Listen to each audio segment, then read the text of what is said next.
안녕하십니까, 권영호입니다. 오늘은 3강 독일의 하편에 대해서 여러분과 함께 말씀 나누도록 하겠습니다. 지난 시간에 제가 세 가지 말씀드렸습니다. 통일과 재통일, 과학과 사람이 있는 나라, 독일의 수도 베를린. 독일에 대해서 이제 1시간 정도 걸쳐서 개괄적인 아웃라인을 잡았습니다. 오늘은 그 인식을 바탕으로 해서 라인강이 흐르는 도시, 또 지방 중심 도시에 대해서 여러분과 함께 답사를 떠나보도록 하겠습니다. 마침 그 네덜란드에서 세계 지리학대회가 있었습니다. 그때 라인 답사 코스가 개설이 됐습니다. 독일의 여러 교수님들이 준비해서 같이 인솔에서 다니고 각 도시에 내려서 또 그 지역에 있는 교수님들을 모셔가지고 설명을 듣는 아주 유익한 답사였습니다.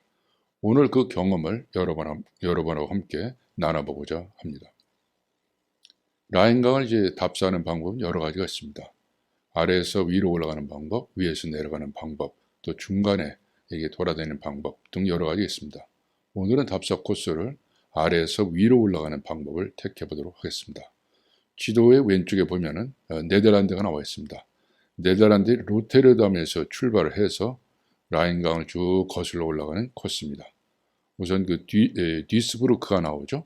거기 쾰른 100만 이상의 큰 도시입니다. 쭉 따라 올라가다 보면 거기에 이제 프랑크푸르트 암마인도 나타나고요. 그 다음에 슈트라스부르도 나타나고 바젤까지 다다르는 코스입니다. 약 1233km의 장장 긴 강입니다. 라인강은 독일인의 생명줄이다 이렇게 표현합니다. 이 라인강 건너에서 가장 아름다운 데는 어디냐? 라인 협곡을 들고 있습니다. 그 오른쪽에 있는 지도에 나와 있는데요. 코브렌츠부터 해서 빙엔 암마인까지 약 14km에 해당되는 이 거리인데요. 아주 절경입니다. 특히 로렐라 언덕이 있어가지고 아주 볼거리를 제공하고 있는 상태입니다. 저희들이 한번 이따 로렐라 언덕을 올라가 보도록 하겠습니다. 첫 번째 도시입니다. 뒤스부르크인데요. 아주 푸른 라인강이 넘실거려서 장관을 이룹니다. 이 뒤스부르크는 루르 공업지역의 관문 도시에 해당됩니다. 그래서 뒤스부르크를 중심으로 해서 지도에 나와 있듯이 에센, 보흠, 도르트문트 이 큰 도시들이 있고요. 전체 지역이 제조업 공업지역입니다. 독일의 이 제조업 생산 기지인데요.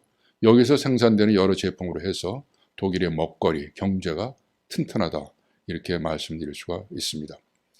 면적은 그 수도권의 절반 정도 되는 한 5,000제곱킬로미터, 그다음 인구는 이제 한 500여만이 되는 아주 대규모의 공업지역에 해당됩니다. 공업지역에서 제일 문제되는 것이 이제 공해를 어떻게 처리하느냐 이게 문제죠. 공장에서 나오는 매연을 어떻게 처리하느냐가 문제인데요.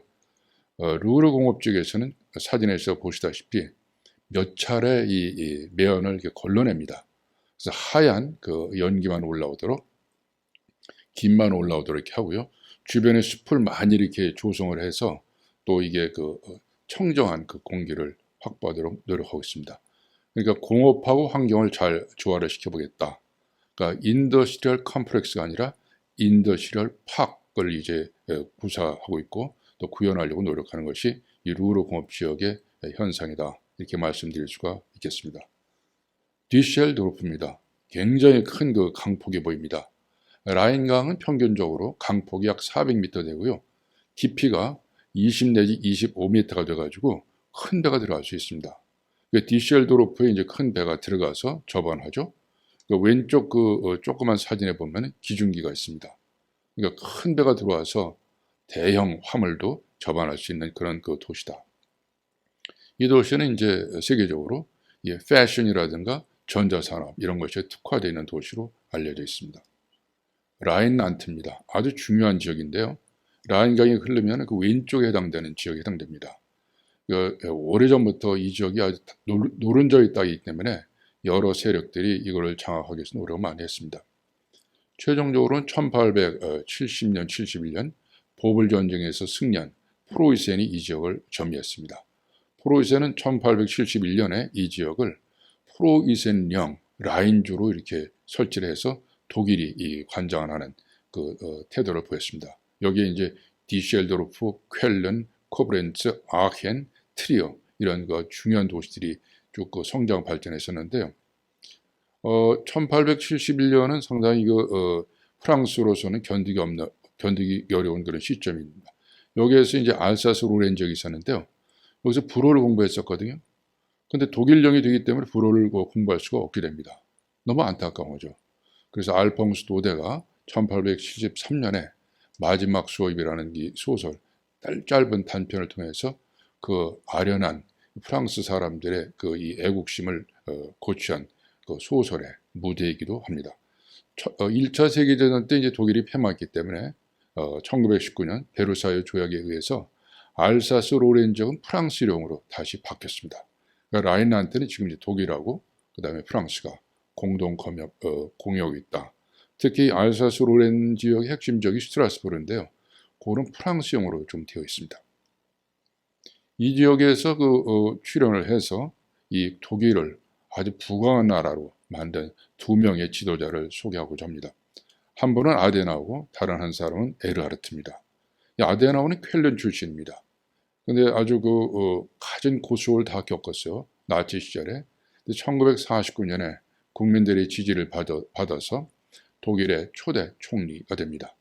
그러니까 서독의 총리고 독일 연방공화국의 초대 총리가 되는데 아주 나이가 많이 들어서 총리가 됩니다.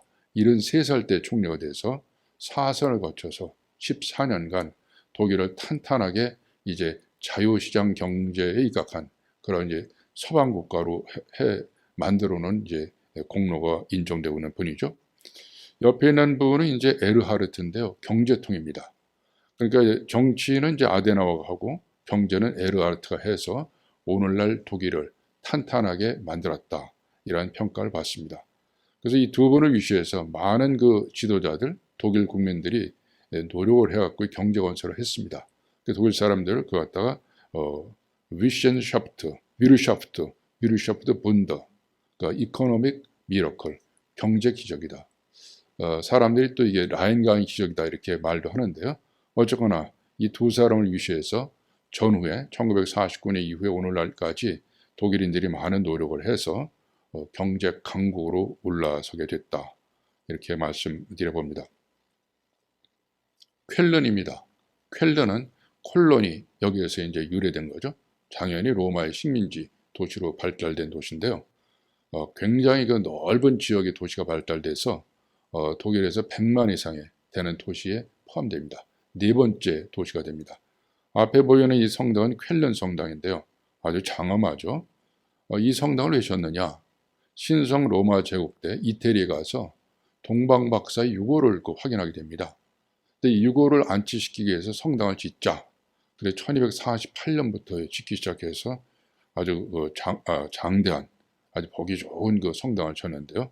마악이라고 하죠. 세 번의 동방박사의 그 유고람이 이제 안치되어 있는 그 성당입니다. 그 다음에 이 쾰른은 이제 100만이 도시니까 여러 가지 경제 활동이 활발하게 이루어지고요. 특히 언론 분야, 미디어 분야에서는 이제 쾰른이 중심을 이루고 있다. 이렇게 말씀을 드릴 수가 있겠습니다. 옆에는 이제 라인강이 있는데요. 물이 굉장히 좋았다고 합니다. 그 라인강 물을 가지고서 이제 여러 가지 작업들이 이루어지는데 대표적인 향수 산업입니다. 그래서 1709년부터 이 5대 콜로니움, 5대 쾰른, 향수를 할 때 우리가 5대 쾰른 이렇게 얘기하는데 이게 여기 물을 이제 상징하는 겁니다. 특히 1711 향수는 굉장히 질이 좋은 향수로 해서 나폴레옹이 특히 좋아했다고 그러죠. 지금도 이 향수 산업의 본고장은 쾰른이다. 이렇게 말씀을 드리고 있습니다. 옆에 있는 그 사진은 이제 네로하고 그의 어머니 아그리피나인데요. 아그리피나가 이제 이 쾰른 옆에 있는 루르 강물을 떠다가 목욕도 하고 향수도 만들고 2000년 전부터 아주 즐겨 활용했던 물이 이 쾰른 옆에 있는 루르 강이다. 이렇게 말씀드릴 수 있겠습니다. 본입니다. 본은 1949년부터 1990년까지 서독의 수도였던 곳이죠. 동독하고 서독이 나눠지니까 이제 동독은 베를린이 되지만 서독의 수도를 어디 정할 것이냐 여러 논의가 많았습니다. 가장 유력했는 것이 프랑크푸르트였습니다. 그러니까 프랑크푸르트에 만약에 수도를 갖다 놓으면 통일이 돼도 다시 베를린에 가지 않을 거다, 이런 우려가 있었다고 합니다. 그리고 그 당시 수상이 아데나우어였는데 쾰른 출신 아데나우어는 본을 성을했다고 합니다. 그래서 본이 이제 수도가 됐는데요. 7만 정도의 인구였었거든요. 근데 이게 오랜 기간 동안에 30만 명이 됐습니다. 그러니까 베를린으로 다시 수도를 옮기자 하니까 이쪽 지역 사람들이 옮길 필요가 없다, 아예 독립된 국가를 만들겠다라는 움직임이 있었습니다. 그래서 어쩔 수 없이 본하고 베를린은 두 개의 수도 형태를 갖고 있습니다. 그러니까 이극형 수도다, 이렇게 설명드릴 수 있습니다. 물론 이제 형식적으로는 베를린이 수도지만 이 본에 여러 연방정부의 건물들이 많이 남아있는 상태입니다. 그래서 오늘날에는 본데스슈타트, 연방도시다, 이렇게 읽었습니다. 본에서는 이제 우리가 베토벤을 빼놓을 수 없죠. 본의 자랑이고 독일의 자랑입니다. 본에서 출생을 해서 나중에 상당 기간은 빈에 가서 활동을 하게 되는데, 이 본 사람들은 이제 본 출신의 베토벤을 큰 자부심을 갖습니다. 생가가 있고요. 1845년에는 이걸 베토벤을 기려서 베토벤 기념 동상을 세웠습니다. 그 당시 이제 가장 활발하게 사람들이 많이 모이는 이 우체국 앞에다가 동상을 세워놨죠. 본과 베토벤. 멋진 광장, 이 풀밭이 보입니다. 본 대학교 앞에 있는 넓은 그 광장입니다. 이 축구운동장처럼 굉장히 넓습니다. 그 왼쪽 끝에 있는 조그만 사진이 본 대학교의 구관인데요. 여러 이제 분관들이 많이 있는데요. 아주 장대하게 됐어요. 1818년에 이게 세워졌으니까 이 대학을 거쳐간 그 독일, 또 전 세계 사람들은 무수히 많습니다. 근데 이 장면은 뭐냐? 라인 익스커션. 우리 답사를 인솔했던 교수님들이 여러 분 계셨는데요. 저기 서 있는 교수님이 그 중에 한 분입니다. 그다음에 설명하는 교수님은 이제 본대학교, 본에 있는 교수님인데 본에 대해서 여러 가지 설명하는 거죠. 그러니까 본의 지리, 역사, 종교, 경제, 사회, 문화 등등 여러 가지 이제 현장에서 실감나게 설명을 해서 저희들이 청취하는 장면입니다. 본은 이제 최초로 이 쾰른하고 연결을 시켜서 고속도로를 건설했어요. 아데나우어가 이제 추진한 사람 가운데 하나인데요. 1932년에 쾰른하고 본을 연결을 시키는 고속도로 아우토반이 이제 만들어졌는데요. 아우토반은 속도가 제한이 없습니다. 무제한으로 달릴 수 있는데요. 이 연방 고속도로, 그러니까 본데스 오토반이라고 얘기합니다. 최초로 만들어졌고요. 그 사진에 보면 이제 프랑크푸르트 크로이저 이렇게 이제 그 고속도로가 나와 있습니다. 프랑크푸르트가 한 70만 정도 넘는 그 도시인데요. 그 도시 안에 클로바 이런 서클이 나와 있습니다. 그러니까 차가 중간에 정차하지 않고 무제한으로 달리라는 거죠. 그만큼 이제 이 고속도로의 중요성을 일찍부터 독일은 이제 인식을 하고 개발하게 됩니다. 우리나라도 박정희 대통령이 독일에 갔다 와서 이제 그 아이디어를 얻어갖고 경부 고속도로를 만들었다, 이런 일화가 전개됩니다. 고속도로가 참 잘 발달되어 있습니다. 멋진 장면입니다. 라인 고지의 이제 초입부에 해당되는 이 장면인데요. 아주 오래된 고성들, 그 다음에 수심이 깊은 물들, 가파른 언덕, 단해죠, 클리프, 그 다음에 울창한 숲. 이게 이제 라인 고지의 절경입니다. 그래서 약 14km에 걸쳐가지고서 이런 절경들이 쫙 전개되고요. 저희들이 이제 배를 타고 왔기 때문에 배에서 이제 관람을 하고 설명 듣고 또 사진도 찍는 그런 기회를 가졌습니다. 이렇게 단에 클리프가 이렇게 높게 나타나는 것은 그만큼 수심이 깊다는 걸 말하죠. 그러니까 우리나라의 하천하고 라인강의 하천이 만들어진 원인, 이거는 전혀 다릅니다. 굉장히 수심이 깊기 때문에 라인에서는 운하를 팔 수가 있는데 우리나라는 수심이 얕죠.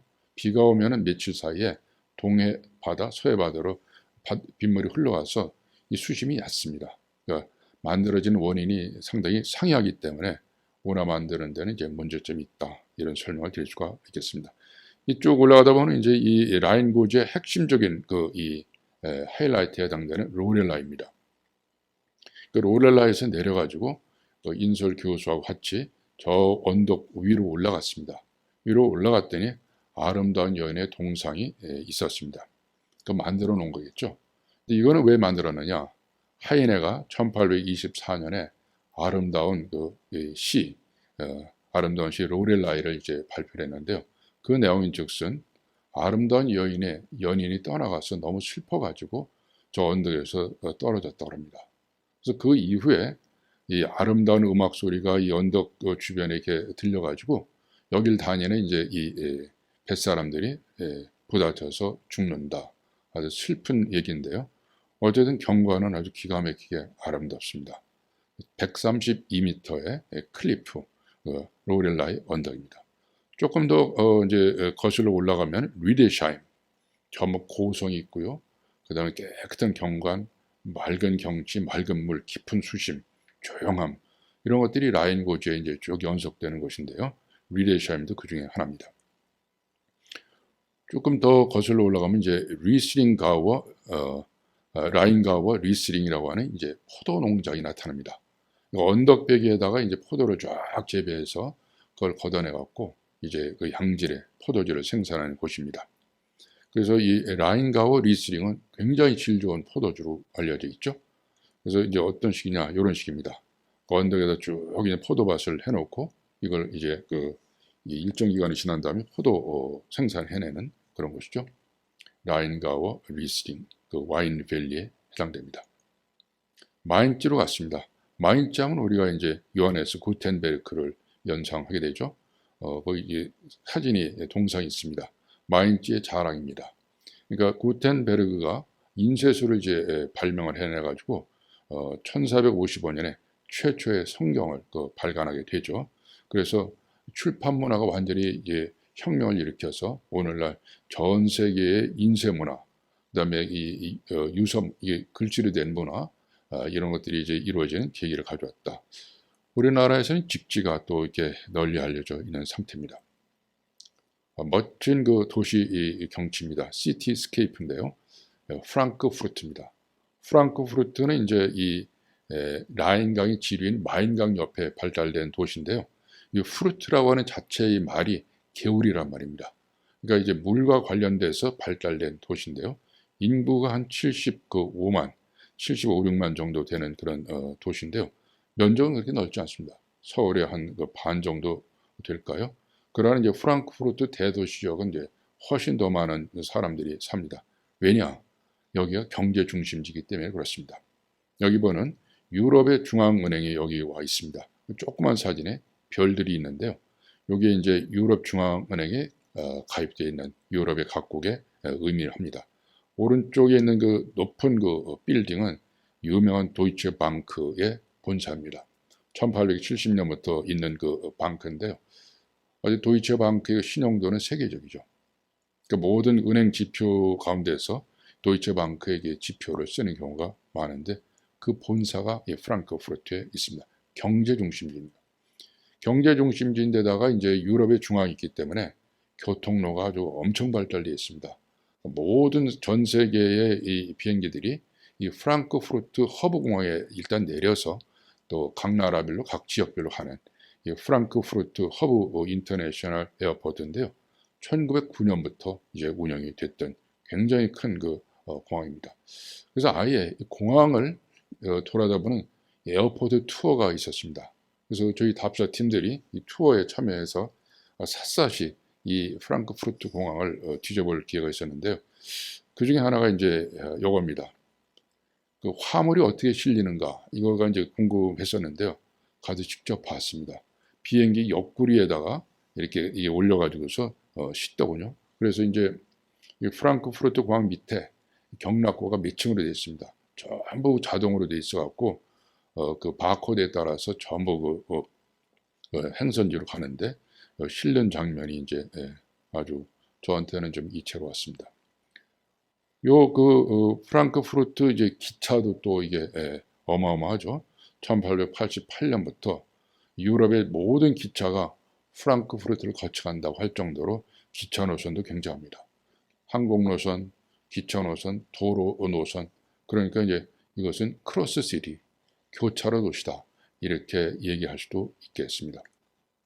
프랑크푸르트에서 또 이제 눈여겨보는 이제 장면이 이른바 레머죠. 레머인데, 요게 이제 1405년에 이 로마인들이 이제 이 지역을 살았었는데 이거를 이제 특화해서 아주 유물유적 이 지역으로 지정한 곳입니다. 여기에서 이제 대관식도 열리고요. 여러 파티가 열렸는데 지금은 이제 기념관으로 활용이 되고 있습니다. 르에머 옆에 오스트차일레라고 하는 이제 이 건물이 있습니다. 외관을 전부 이제 재정비해서 깨끗하게 해놓고 실제는 이제 레스토랑으로 좀 활용되고 있는데요. 여기 15세기 때 비단 상인들이 여기서 묵었던 숙소였다고 합니다. 그래서 르에머베르크 이렇게 얘기했었는데요. 프랑크푸르트에 가게 되면 반드시 이 르에머 광장하고 오스트차일레를 보게 됩니다. 프랑크푸르트의 자랑, 괴테죠. 괴테가 프랑크푸르트에서 출생했다는 게 또 프랑크푸르트 이 시민들의 큰 자랑입니다. 프랑크푸르트 시장의 딸이 이 괴테의 어머니였으니까요. 1749년에 이제 괴테가 여기서 출생을 했는데 그래서 아예 프랑크푸르트 괴테 이렇게 해갖고 집을 옛날에 출생했던 지역을 잘 개보수해 놨습니다. 4층짜리 집입니다. 1층은 이제 부엌인데요. 어머니가 키가 좀 작으셨는지 괴테가 직접 사다리경 의자를 이렇게 디자인해갖고 거기다 설치를 해놨고요. 2층은 이 손님 맞이 방입니다. 음악도 나오고 아주 그런 방이고요. 3층에서는 이제 괴테가 출생한 방인데요. 여기 이제 천문시계, 아주 멋진 천문시계 있고요. 4층은 이제 서재실 또는 집필실입니다. 아마 서서 집필하도록 되어 있는지 책상이 상당히 높게 되어 있는 괴테 하우스입니다. 옆에 묘령의 여인이 보입니다. 샤롯데 부프라고 하는 괴테의 마음속의 연인이었었죠. 변호사 자격증을 획득하고 나서 배칠러라는 곳에 이제 변호사 시보로 갔습니다. 근데 그곳에서 이 여인을 만나고서 너무너무 이제 흠모했던 거죠. 그래서 나하고 결혼하자 청혼을 했는데 알고 보니까 정혼한 남자가 이미 있는 여인이었습니다. 그래서 그 청혼을 거절당한 거죠. 그 쓰린 마음을 나중에 이제 Die Leiden des jungen Veritas, 젊은 베르테르의 슬픔이라고 하는 서간체 소설을 발표해서 1774년 발표했죠.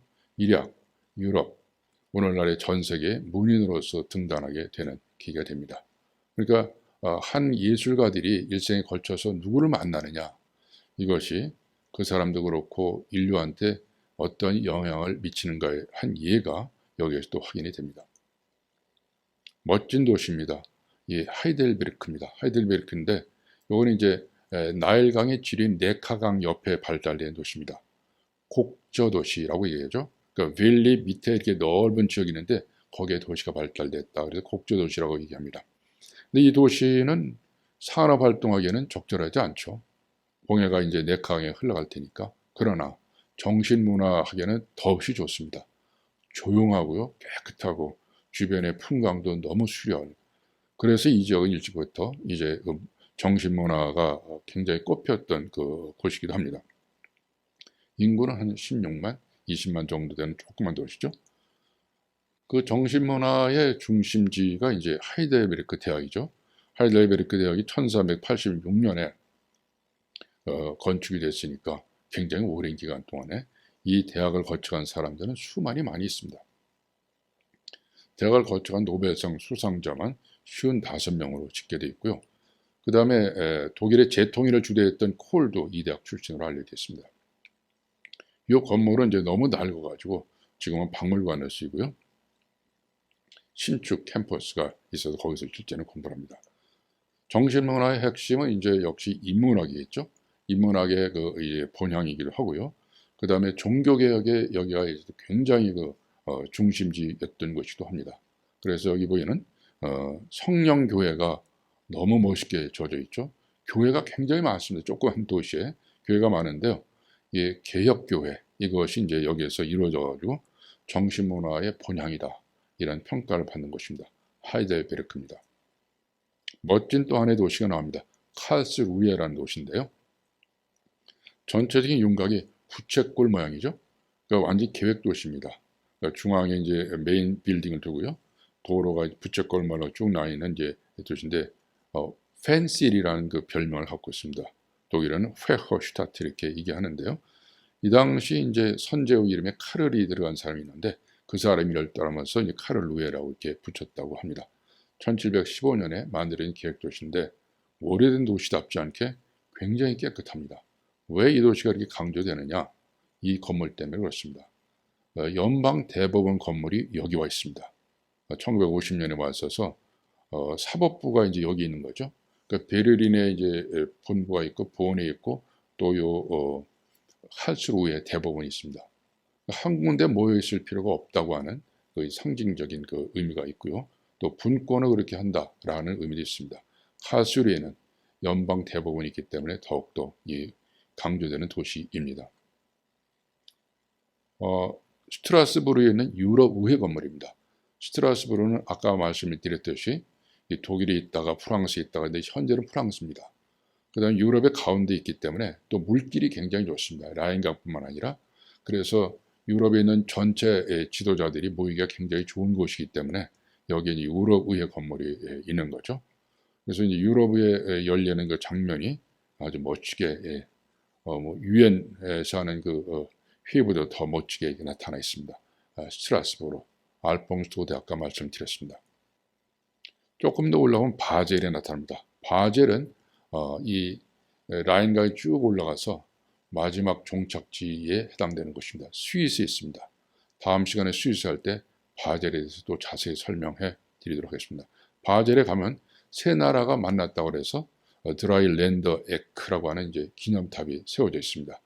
독일하고 프랑스, 스위스 이 세 나라가 여기에서 합쳐진다. 그래서 이제 바젤에는 언어가 3개 언어가 쓰여지고요. 그 다음에 그 기차기라든가 비행장도 다 같이 공유해서 쓰는 곳이기도 합니다. 저희들이 라인강을 따라서 여러 도시들을 이제 쭉 살펴봐서 답사를 끝냈습니다. 또 다른 답사 지역으로 제가 지방 중심 도시 5곳을 여러분하고 함께 다녀보겠습니다. 5곳은 이제 북쪽에서 한자 도시인 함부르크입니다. 그 다음에 중부에 있는 바흐가 활동했던 라이프치, 그 다음에 이제 100만 이상의 마을이다라고 일컬어지는 아주 이쁜 도시 뮌헨, 그 다음에 태양 도시라고 하는 솔라시티 프라이부르크, 또 바람길을 해서 세계적으로 유명한 슈투트가르트, 이 5개 도시를 살펴보도록 하겠습니다. 첫 번째가 이제 이 함부르크입니다. 함부르크는 810년에 카를 대제가 이 엘베강하고 알스터강 요 근처에다가 교회를 세웠습니다. 물론 이제 카톨릭 교회죠. 이제 교회를 세워가지고 이거가 이제 외적에 외부인들이 와서 파괴하는 것이 좀 문제가 된다. 또 요새를 세웠어요. 하머부르크라고 하는 요새를 세웠는데 거기에서 함부르크가 이제 출발된 그 근거가 됩니다. 굉장히 오래전부터 도시가 발달된 셈이죠. 따라서 이제 인구가 굉장히 많습니다. 현재 한 200만 정도 되고요. 서울이 면적이 한 600제곱킬로미터 되는데 그보다 훨씬 더 넓은 면적이고 물론 함부르크 대도시권이 훨씬 더 많습니다. 그래서 일찍부터 이제 이 발달이 됐고요. 한국인이 있어가지고 굉장히 부자 동네입니다. 독일에서 두 번째 인구도 많고 이 경제력이 벌써 1등 도시에 해당되는 곳입니다. 왜 그런가를 이제 몇 가지 검토해 보겠습니다. 결정적인 것은 이 한자 동맹이죠. 프리드리 1세가 1189년에 특권을 부여했습니다. 이 함부르크에서 여러 가지 관세 이런 것도 낮게 매기고 또 자유무역을 할 수 있다. 함부르크 그 시 강령을 보면 이 함부르크는 전 세계에 개방되어 있다. 역사적으로 지리적으로 개방되어 있다는 것이 명시되어 있습니다. 세계 개방 도시다. 세계 도시다는 것을 아주 못을 박아놨습니다. 일찍부터 왼쪽에 있는 북해, 오른쪽에 있는 발틱해를 중심으로 해서 옆에 있는 리베크와 같이 한자 도시로서 쭉 발달이 됩니다. 경제가 엄청 튼튼해진 거죠. 그 다음에 개신교의 바람이 쫙 불어왔는데 이 함부르크는 별 피 흘리지 않고 그냥 개신교를 받아들였습니다. 받아들여서 그것도 아무 문제가 되지 않고요. 그러니까 탄탄한 경제력과 또 사회적 분위기, 또 교육, 또 진취적 기상 이런 것들이 잘 어우러져서 이 함부르크는 아주 잘 사는 도시로 발달이 됐다. 그 후에 1195년에 베드로 교회도 만들어지고요. 1600년대 미카엘 교회도 해서 이 함부르크의 랜드마크 가운데 하나로 되어 있습니다. 일찍부터 이제 돈 관리를 잘 해왔기 때문에 HAM, 그러니까 함부르크 증권거래소가 이제 1500년대 만들어져서 오래됐던 거죠. 그 증권 문제, 이 돈 문제를 일찍부터 이 도시의 핵심적인 가치 가운데 하나로 잡았기 때문에 잘 살 수밖에 없다. 이렇게 말씀드릴 수가 있겠습니다. 시청 건물인데요. 너무 멋있습니다. 박물관 못지않게 외곽도 멋있고 안에도 멋있고요. 그 다음에 이제 조각품들도 많고, 유럽의 많은 시청들은 랜드마크적 브랜드를 보여주는데요. 특히 함부르크 시청은 아주 정말 이 장관입니다. 이 여러 가지 장면인데 한 장면만 보여드리고요. 또 하나 멋진 이 랜드마크를 말씀드립니다. 2017년에 졌던 엘피라고 하는 그 콘서트홀입니다. 이상하게 창고 건물 위에다가 이렇게 가건물을 졌느냐? 바로 그렇습니다. 창고 건물 위에다가 도시 재생, 리모델링 형태로 해서 이 콘서트를 졌는데요. 너무 멋집니다. 이게 들어가면 이제 함부르크 시내가 전체가 다 보이기 때문에 또 이게 튀어 있거든요. 위험합니다. 그래서 이제 가고 싶다고 다 가는 것이 아니고 이렇게 순서를 정해서 순번제로 이렇게 들어가 보는데요. 아주 그 랜드마크입니다. 함부르크 가서 LP를 가야 된다. 함부르크는 일찍부터 이제 경제적으로 풍요롭기 때문에 예술 활동도 굉장히 활발했습니다. 핸델이라든가 탈레만 이런 사람들이 여기 와서 음악 활동을 했고요. 많은 예술가들이 이 함부르크를 이제 배경으로 해서 활동을 하고 있는 상태입니다. 함부르크에서 또 하나 짚고 넘어가서 햄버거죠, 햄버거. 일찍부터 17세기에서 독일에서는 프리카델레라고 하는 이 다진 고기, 먹기 좋게 고기를 잘 다지고 기름 빼서 먹기 좋게 했던 것이 쭉 사용되어 왔었습니다.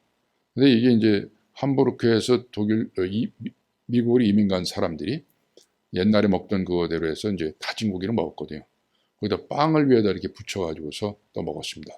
그래서 함부르크 사람들이 먹는 거, 함부르크 거, 그래서 햄버거가 돼서 햄버거의 진원지, 출발점이 함부르크다. 이렇게 말씀드릴 수가 있겠습니다. 라이프치히입니다. 라이프치히는 이제 슬라브족들이 주로 와서 거주했던 거주 도시였는데요. 라이프치히란 말 자체가 보리수가 서 있는 곳이란 개념에서 출발된 도시입니다. 이 도시에서는 이제 크게 세 가지를 제가 짚어보려고 하는데요. 하나가 이제 라이프치히 전투입니다. 승승장구하던 나폴레옹이 여기 와서 이제 강적을 만납니다. 1813년에 이제 전투가 벌어지는데요. 자기가 이제 위성국가로 세웠던 라인 동맹, 라인 분투를 이제 나폴레옹이 이제 동원하고요. 상대방에 해당되는 것은 러시아, 프러시아, 오스트리아, 스웨덴 이렇게 해서 양측에 약 50만 명이 여기서 전쟁을 벌입니다. 전쟁의 귀재였던 나폴레옹이 무참하게 여기서 이제 패배하죠. 그래서 나폴레옹이 몰락했던 그런 전투이기도 합니다. 라이프치히로서는 뭐 너무너무 자기의 그 나라를 지킬 수 있었기 때문에 기념탑을 세우지 않을 수 없는 그런 곳이기도 합니다. 토마스 교회, 아주 유명한 교회죠. 바흐가 1723년부터 1750년까지 장작 27년간 음악 감독을 했던 교회인데요. 여기에서 이제 바흐는 수많은 그 명곡들을 작곡을 합니다. 평생 집하고 교회 두 군데만 왔다 갔다 했다고 합니다. 성 토마스 교회를 얘기할 때 바흐를 빼고 얘기할 수 없고 바흐가 얘기하면 반드시 라이프치히의 성 토마스 교회를 얘기하는데요. 바흐가 이제 그 활용했다는 오르간입니다. 아주 소박합니다. 최근에 이제 새로운 그 오르간을 만들었다고 하는데요. 주로 바흐가 이제 이 오르간을 이용해서 토카텐, 후가, 브란덴부르크 협주곡, 골드베르크 협주곡 등등의 명곡들을 많이 만들어냈는데 사실 1750년 죽었을 때는 바흐의 그 작품이 다 묻혔다고 합니다. 상당 기간이 지난 다음에 멘델스존이 이 바흐의 악보를 전부 발견해내고 정말 깜짝 놀랐다고 그러죠. 어떻게 이런 그 작품들이 있을 수 있느냐. 그래서 이제 바흐 음악이 그때 알려져서 이른바 바로크 음악의 정수가 바흐다. 그래서 바흐의 그 동상과 그 시신이 묻힌 것이 이제 토마스 교회다. 이렇게 말씀드릴 수가 있겠습니다. 또 한 번의 중후하게 생긴 목사님입니다. 정말로 보기만 해드려도 믿음이 가는 그런 목사님 얼굴인데요. 크리스찬 피어러 목사님이십니다. 이름 자체가 기독교 지도자입니다. 이분이 이제 그 성 니콜라이 교회에서 이제 월요 기도회를 가졌습니다. 1982년부터 89년까지 이제 칼을 녹여서 쟁기로 이런 제목으로 독일 통일을 우리가 평화적으로 하게 해달라 기도를 했던 거죠. 기도를 들어주셨는지 어쨌든 그 여러 가지 원인으로 해서 라이프치히에서 이제 이 혁명이 일어나고 베를린 장벽은 무너져서 오늘날 독일 통일을 가져왔다. 이런 그 진단들이 나와 있습니다. 여러 가지 요인 가운데서 이제 이 크리스찬 퓨어러 목사의 역할도 중요하다. 이렇게 말씀드릴 수가 있겠습니다.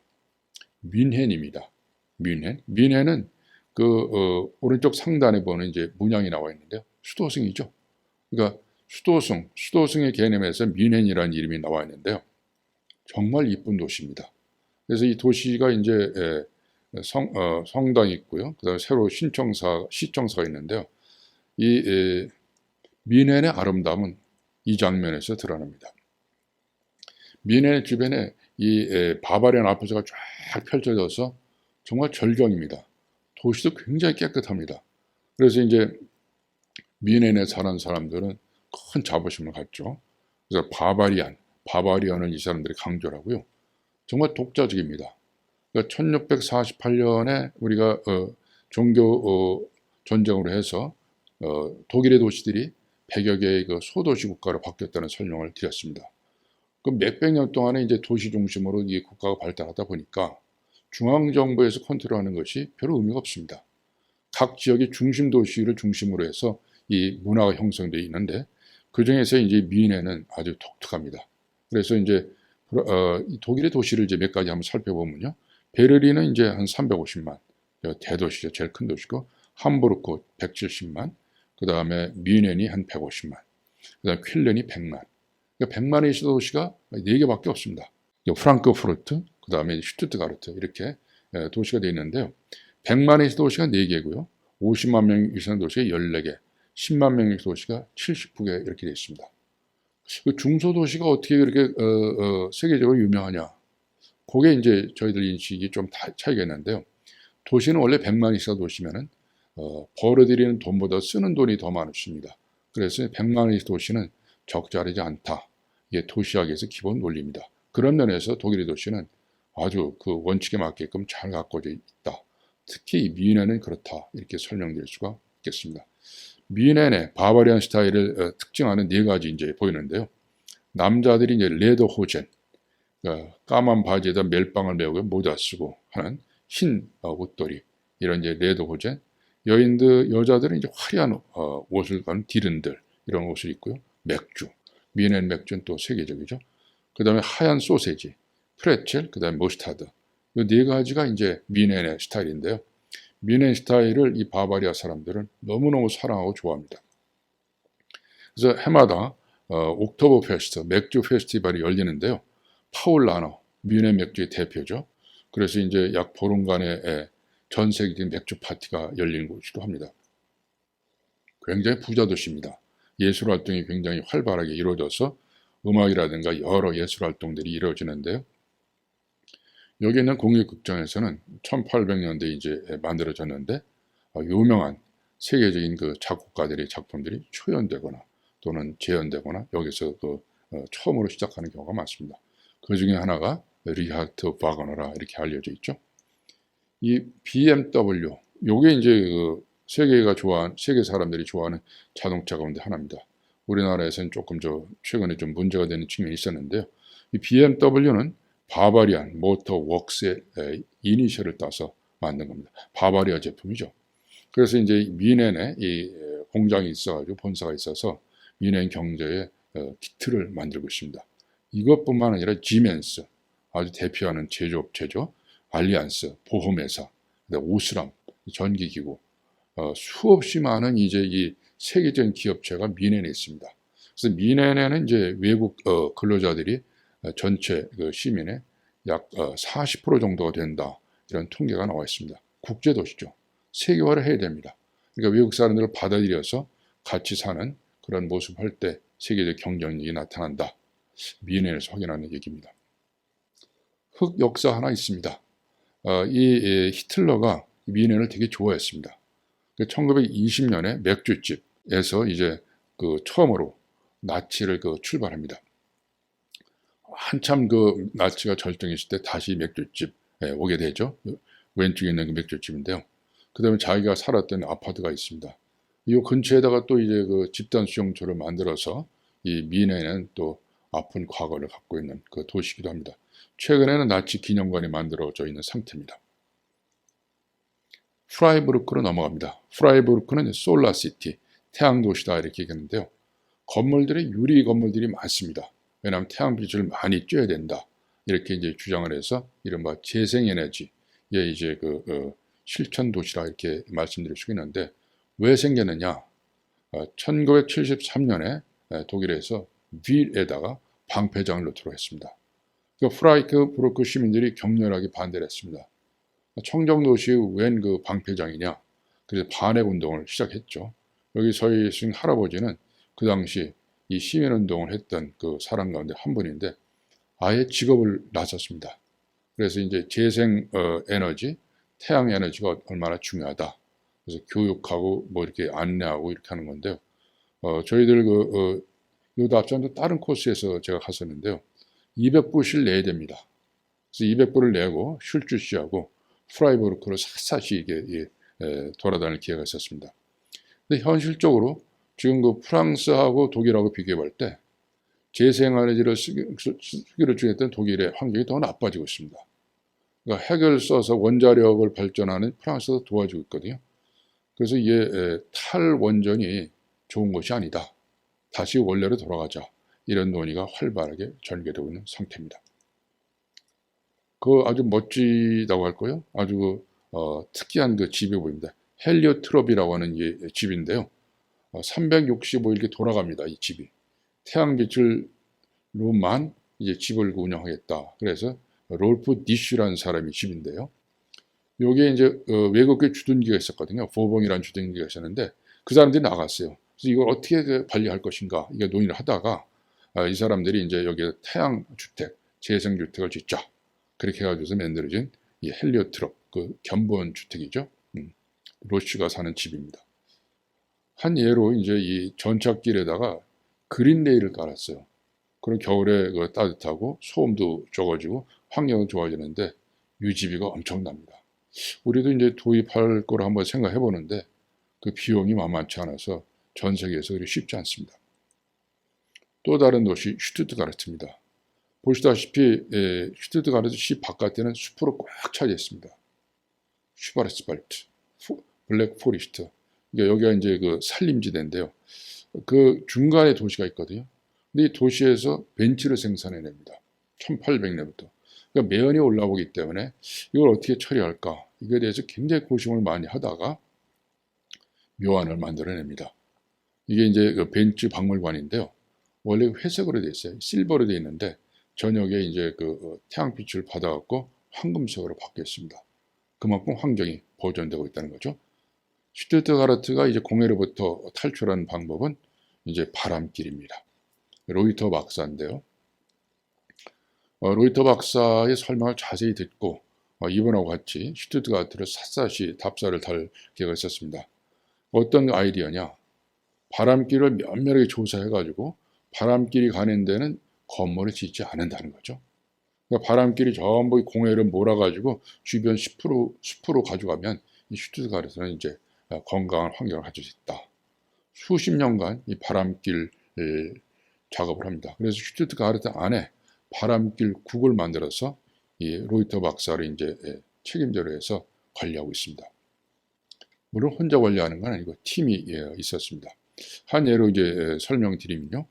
바람이 이제 저쪽 불어오게 되면 중간에 건물들을 다 배제시키고 아래쪽으로 빠져나가게 중간에는 건물을 짓지 않는 거죠.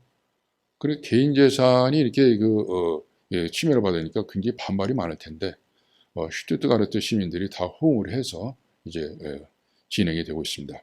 몇 집은 이제 듣지 않아서 시민들이 순번을 정해가지고 그 집 앞에 가서 건물을 철거해달라 이런 시위를 하는 것도 목격을 했습니다. 또 하나 얘가 이제 이 파킹랏인데요. 파킹랏도 전부 이렇게 그린 파킹랏입니다.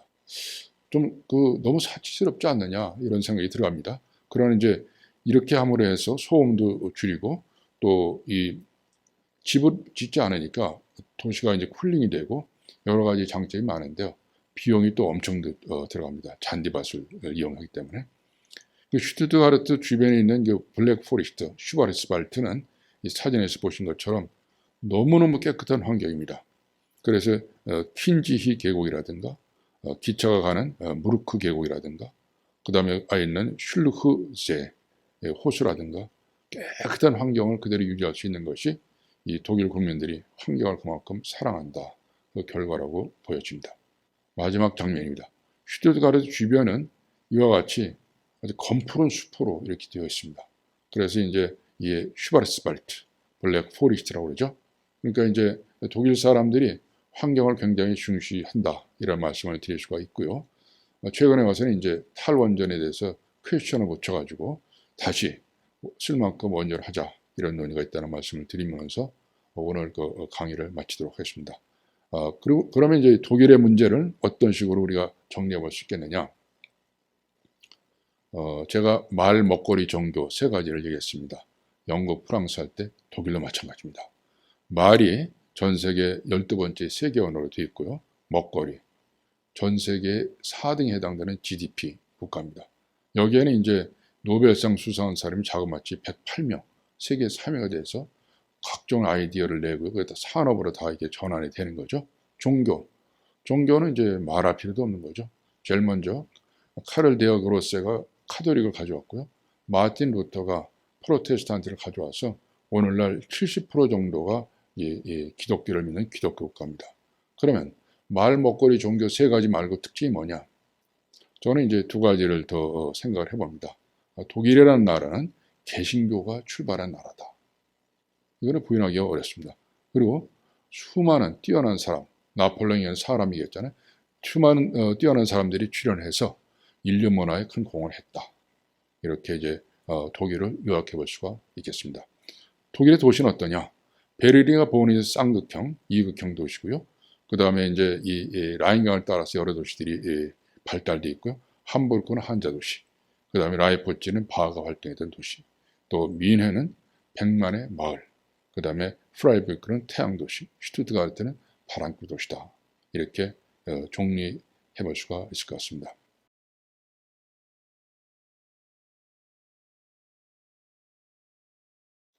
다음 시간에는 이제 4강 스위스입니다. 스위스는 저는 이제 4개 국어와 영구 중립국으로 그 특징을 잡아왔습니다. 스위스 자체 말은 없습니다. 이 스위스 말 영어도 쓰지 않습니다. 어느 나라나 쓰냐? 토고, 불어, 이태리어, 로망슈는 라틴어거든요. 이 4개국어를 쓰는 자체에서 스위스는 분권 국가라는 것이 상징화됩니다. 그 다음에 전쟁에 참여하지 않겠다. 그래서 영구 중립국으로 스위스를 이제 특정할 수 있다. 이렇게 정리를 해봤습니다. 그래서 그 다음 시간에는 그런 과정을 이제 짧게 집중적으로 살펴보고요.